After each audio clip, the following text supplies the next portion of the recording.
luya tayo, may bulak. Ang luya daw para tulad ng luya ang blessing na dumadami. Kakaroon siya ng maraming anak. So, ito po ang 13 fruits natin. Ito po ang ating money tree. Iba-ibang klase ng pera po.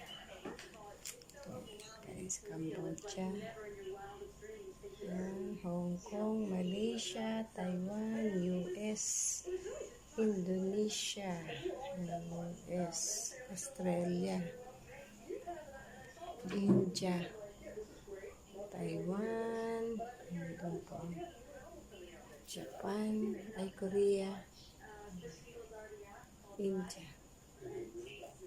Guys.